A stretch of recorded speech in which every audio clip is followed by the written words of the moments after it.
¿Por qué decimos if I were y no if I was?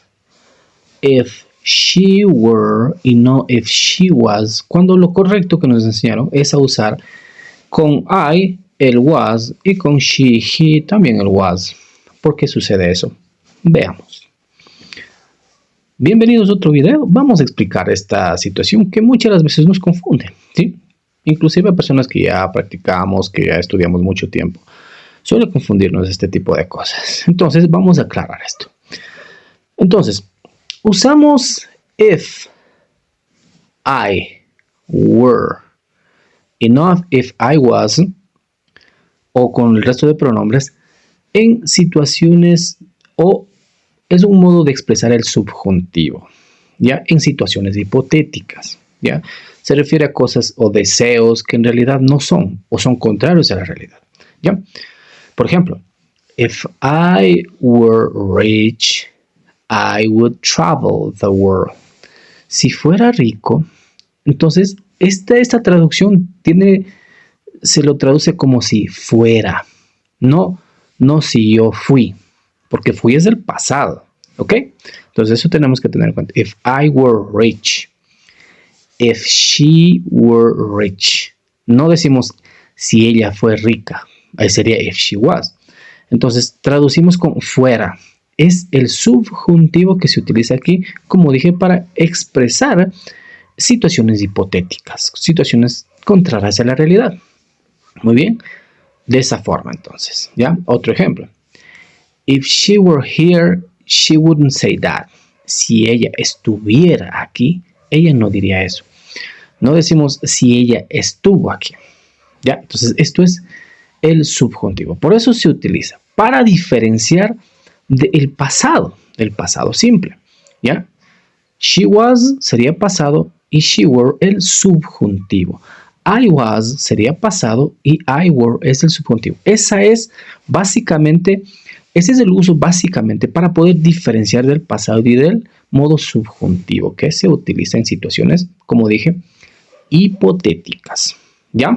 Muy bien, ahora la pregunta es, ¿y no se utiliza entonces I was o if I was o if she was?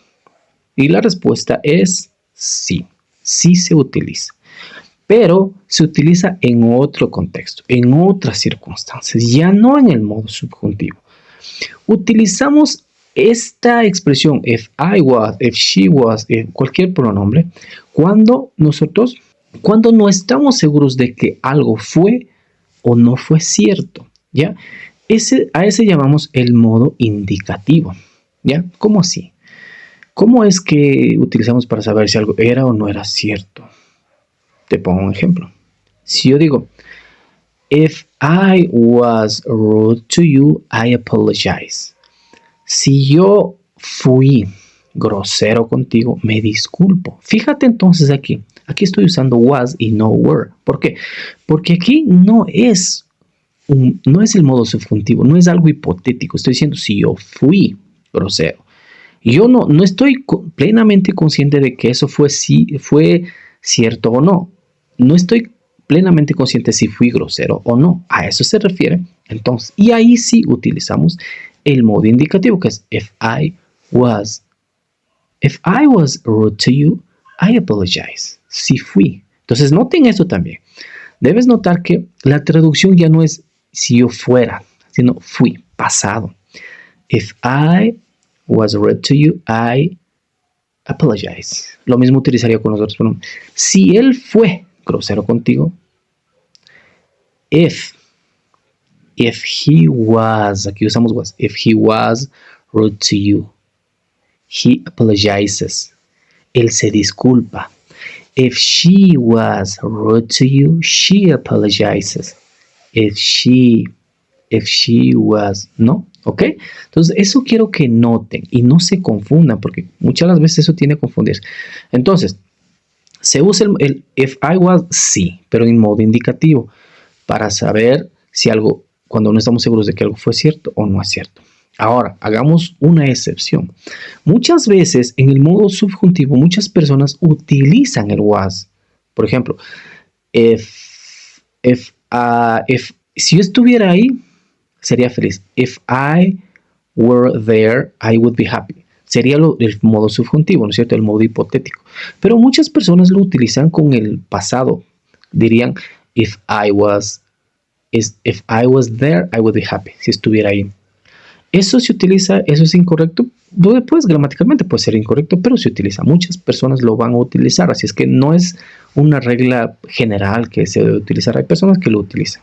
Ya, pero aquí lo gramaticalmente correcto es utilizar I were, she were, he were, you were en modo subjuntivo y I was, she was, he was, you were en el modo indicativo. Ya, eso quiero que tengas muy en cuenta para que no te confundas, para que sepas claramente esa distinción de cuándo y cómo se deben usar cada uno de estas expresiones. Vamos a ver unos ejemplos para que puedas practicar. ¿Ya? Por ejemplo, en el modo subjuntivo, if I were taller, I would practice basketball. Si yo fuera más alto, practicaría el básquetbol. If I were taller, I would practice basketball. Si él estuviera aquí, nos ayudaría. If he were here, he would help us. If he were here, he would help us. Modo subjuntivo. If she were my sister, I would be proud. Si ella fuera mi hermana, yo estuviera muy orgulloso. Si ella fuera, no si ella fue. If she were my sister, I would be proud. Vamos con el indicativo. If it was raining, I didn't notice it. Si estaba lloviendo, no lo noté. Nota, si estaba lloviendo, no si estuviera. If it was, si estaba lloviendo, si estuvo lloviendo, no lo noté. Modo indicativo. If it was raining, I didn't notice. If it was raining, I didn't notice. Si ella estuvo aquí, no la vi. If she was here, I didn't see her. If she was here, I didn't see her. Si ella estaba aquí, no la vi. No digo si ella estuviera aquí, ¿no? Entonces, eso, ten en cuenta la gran diferencia entonces en el modo subjuntivo y el modo indicativo para que no te confundas. Eso es todo por hoy. Nos vemos en el próximo.